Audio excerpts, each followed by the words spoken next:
Nahmedu ve nusalli ala Resulil kerim. Muhterem Müslüman oğullarım, bu bölükte bir mühim soru var. Soru çından haqqa yetmeklik için bir ulaqan bir gereklidir. Şoň jogabyn hetmimiz bilmeli. O da şey ki aya ulamalan emel kerdi bir iş etmekligi, etmezligi maňa saňa şu dadyň dogrulygyna, egirligine delil bolýarmy ýa bolmaýan hakynda. Dikkat edin wede, biziň türkmen sahramyz öýde menbeý ilm bolmapdyr. Belki biziň türkmen sahramyzda beýlen şeýlen alym getiripdirler we her kim edehmet çekip. Bukharadan, Hiwadan, Suriye'den, Mekke'den, Medine'den, Pakistan'dan, Hindistan'dan, Dağıstan'dan göçüp gelirler. İşte her gayti Tevrek'ten gidip, gelip, Türkmen Sehra'da var akım suratında, hücre açıp da var akım her gayti Diyanet'in hakkında çekip veren dehmetleri var. Avvallan menbeyi elimde demiştik, Tevrek'ten gelip dursunlar. Şimdi hop her gayti dehmet çekip ya, olun çeken dehmetlerin hakkında hiçbir inkar yok. Şızımga, şimetçi, şi cemaat, şadan, şi kavlukları ki aramızda var, şol ulamaları ki her yerden gelipdirler, şolun çeken dehmetlerinin bereketine bana hiçbir gurun yok Müslüman doğun. Yani gurun şunu ne? Ki aya şol her gayetinin kaptırı bir tasir otuyenni.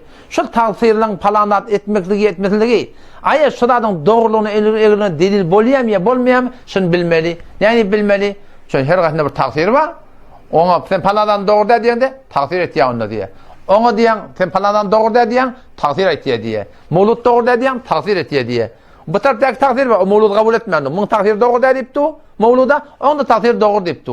Onun takdir var, akim ayet 7 olmalı deyipti, mun takdir 7 olmalı deyipti. Arada takdirler sürü, takdir kimde? Meşahı ilavetiyen takdirlerde diyenlemin. İşte takdirlerde var, akim, bu da olukan gurrum olmuş takdirler öyle.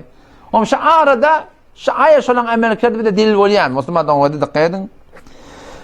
Bir meseleler var da, ihtilafi de. Onun hakkında ulamalardan delil sormak gerek ki.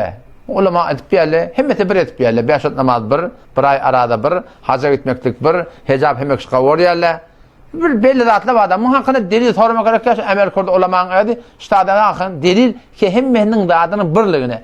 O neydi muhtelif olyarlı onunla? Vakti ki ulamalı bir adı bir form amanet gelip yerle, şu delil anırda kitapta bir olmalı şey. Ama berde gelip de var, ihtilaf edip de ola, şu ulakon bir delil Müslüman da ola mümkeneme. Şol ulamalan arasında ihtilaf çıktır. Şu kitabe ola bolmalı. Şoňa Bukhara bolsun, Hiwa bolsun, Dağıstan bolsun, Hindistan bolsun, Pakistan bolsun, Belucistan bolsun. Şu okuyup gelen ulamalan hemme mantığı dehmet şirket berler. Şulan hemme bir dadyň hakkında bir çykyp tüýgüregli iddialar we Hanefi dip. Hop, Hanefi mezhep bolýan bolsa, Hanefi mezhebe bir kitap barsyň. Aýry bir kitap ýok. Hanefi mezhebinde muhtelif kitaplar ýazylsa da, haýdyna fetwa bermelik belli zat. Şu atamana öde bir namazımızda ihtilaf yok. 5 namaz, rukuti, secdeti. Bir tane Hanefi mezheplerden iki taraf ruku etmelisin. Yok. Şöyle kitapta şeyle. İki taraf secde etmeli, üç taraf secde etmelisin. Yok. Ne? Çünkü kitapta şeyle Müslüman doğun. Peki kitapta Hanefi mezhebi oraya bolmayan da atla kitabı oraya bolmasa hiç ihtilaf olmuyor. Peki takdirlen ihtilaf şuri şunun arasında şunu düşünmeli ki ol bir alimin ol Bukhara'dan gelen matn her yerden gelen matn. Emel kerdi bana sana delil olup başar ya, keşon etdiyanisi Hanefi mezhebi oraya bolsun. Yoksam, şu bana sana delil olup başar mı ya? O ne emedi? Bu eddaka Müslüman da oldum. Noktada kerdi birine bir alima, ulama bir ihtiram etmek niyetim yok. Yöne bir hakikat yüde çıkmalı bolar akıymış daha da. Şu haytının alıp bariyanın haklını bilecek olsan, ikrar etmeli, dua etmeli. Watson Hanefi mezhebi ödemeli Müslüman da oldum. Mezhep şuna akıllı ne emettir? Dikkat edin öde, ne emedip emelker de ulema ki her tarafta takdirler oti her gayet birbirine muhalif oldu. Bana sana delil başarmaya. Yanında başta ettim bir gurun öde. Avvala belli. İşte kitabı ola o taklaf olmalı. Ho ne min delille? Öde dikkat Müslüman doğun ödünde matayın. Ötkün uçu ödüne batmalı. Ötmene kedeka batmalı. Şu an ben ödüm bilen. Bizim ödümüzü bilen. Bir hücrede okuyan akulla var. Bir mehneşte okuyan ulemalar var. Şöyle de akım molla şu tadan bir de şuradan akım molluk. Şu mantıqda bir akım molluk. Hemmice okuyan adam bir. Başa men bilen, Mufti Merdani bilen, o başa ne kadar amel edip bererler var. Şu biz amel edip beren ulamalar bilen bir yerde okuyken ulamaların ödü mantığa gelenine ten haram deyip duranlardan iyiptu. Ten bedgat deyip duranlardan sünnet yarak amel ediptu. Sonranda aydıp bilenak. Öz zenanatın doğru şeylerine sonra amel ettirip bilenak. Vakti sonranda gurunda sonra aytyanın doğru kim diye. Ama o tadı sonra olsa yine aydıp başaranak. Peki o da Müslüman doğun men şu öz hem meslek hem menheç ödüm bilen bile okuyup bilen ulamalar men görüptüm.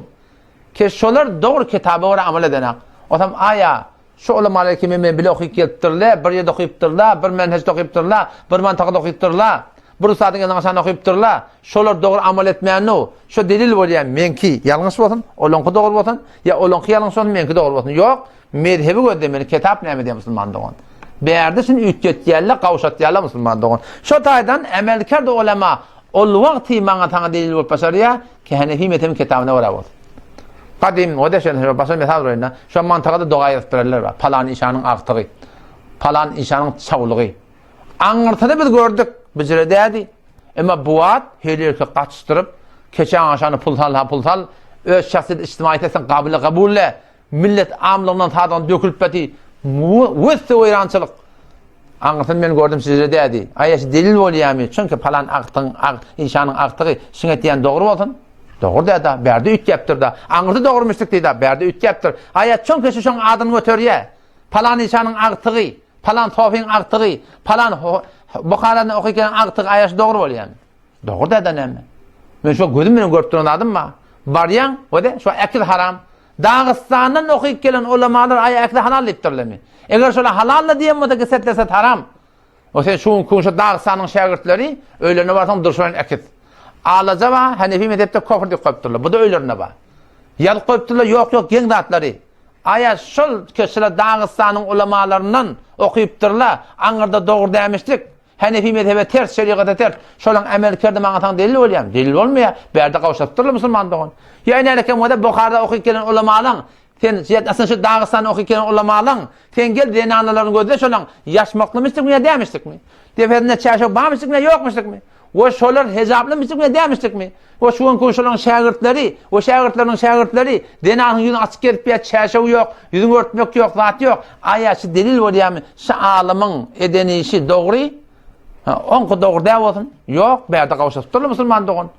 Ya hatta sen bana kim şol, yani tammiyetin hakkında. Şu an ulema-i Bukhara'yı ki Taycan ahum olsun, Abdullah ahum olsun, şagirdi olsun, Bayramgöl ahum olsun, Abcan ahum merhum olsun, Şforma Atıcı ahum olsun, Aşahun Nemani olsun, o tadı Mehmet Ağun Cabir olsun, şıla tamiyeti öyle yapıştıran tamir iyi meptirler. Bolsa da daha dağlamıştıklar. Ben hem bu konu ekber cüzade öyle. İha iyi, eminle emin kabul olsun. Bunu etmeler diyen Vehhabi. Hop. Anırda başa varmıştık. Berde kavuşattırlar da şunu.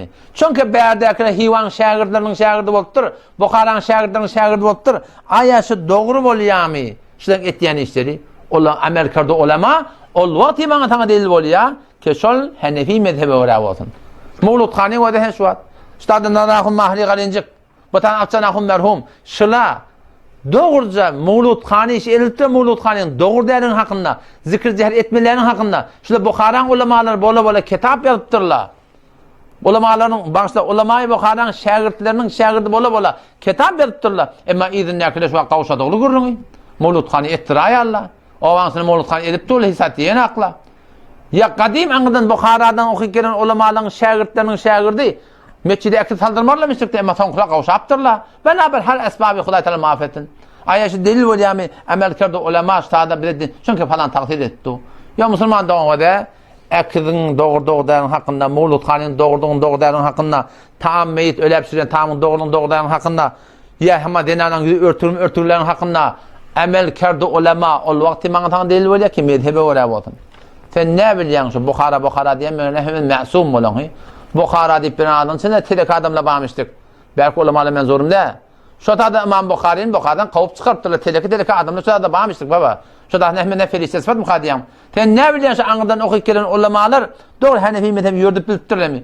Ýördüp bilen modaşy mezhepdäki badat doğru çykmaly. Näme doğru çykmaýa? Onda şu kitabı var aslında. Ben haber esbaba harici aýdy bilmepdir. Aýtjakmışdykla her bir suratmış musulman dogan.